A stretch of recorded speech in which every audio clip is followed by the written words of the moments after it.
I grew up on Fairview Avenue. The street ended at Granada, so we were probably the last four houses on Fairview Avenue at the time we moved in, which would have been 1938. And I stayed there, except for going to the University of Maryland, until I was 20 and got married. It was a wonderful place to grow up. There were children my age up and down the block. In the beginning, there was a big empty lot across the street where the boys played baseball. The older boys.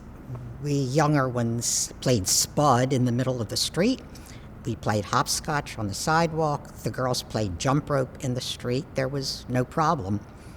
The elementary school was about 6 blocks away, and I started there when I was 5. By the time I was 6, I was escorting another younger child, the two of us little girls, all by ourselves. Nobody worried.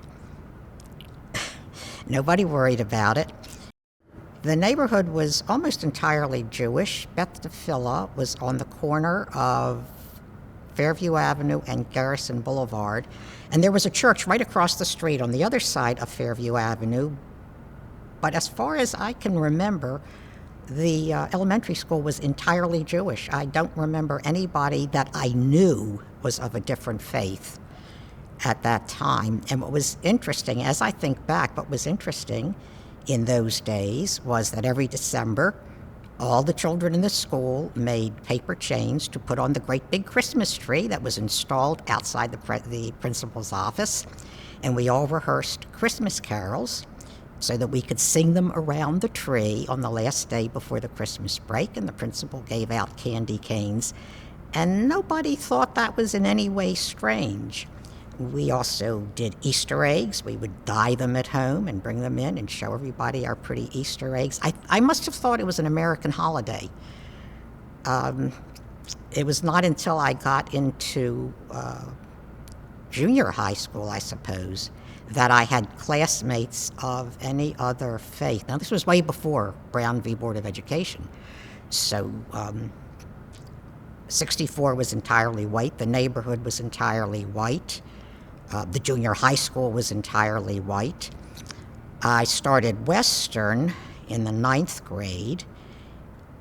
And in 1954, after the desegregation order came down, the following year when I was a senior, we did have some, Western was an all-girls school. We did have some black girls in the school. At that point, Western had been moved from Gwynns Falls Parkway to the old City College building on Center Street, which I thought was great because we had access to all of downtown from there as opposed to the isolated suburbs in which we had grown up. Beth-Tefillah served as a community center in those days. The Girl Scout troops, the Brownie troops, the Boy Scouts, the Cubs, we all met there. We had our clubs there. I believe there was also a basketball court where the big boys played. So we didn't really need a whole lot of anything else. I went to Sunday school at Beth-Tefillah and had it was a group bat mitzvah. There must have been 40 of us on a Sunday morning reciting something that we were handed.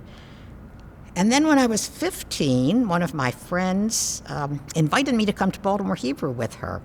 She was in the confirmation class, and it was required then that you attend a certain number of Friday evening services, and her family took me along, and I felt like I had just come into heaven.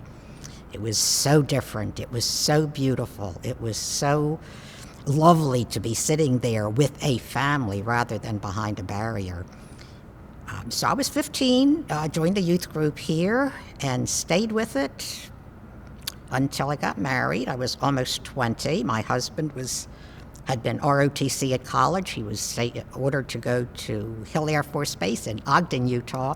So we were there for 2.5 years, then moved to Connecticut for another couple of years. But when the opportunity came, we came scrambling back to Baltimore and to Northwest Baltimore, because that was where our families and friends and institutions were. And through a couple of other moves, we have stayed in this particular little segment of the greater Baltimore area, city or county. We're in the city right now. And I cannot imagine being anywhere else in this area.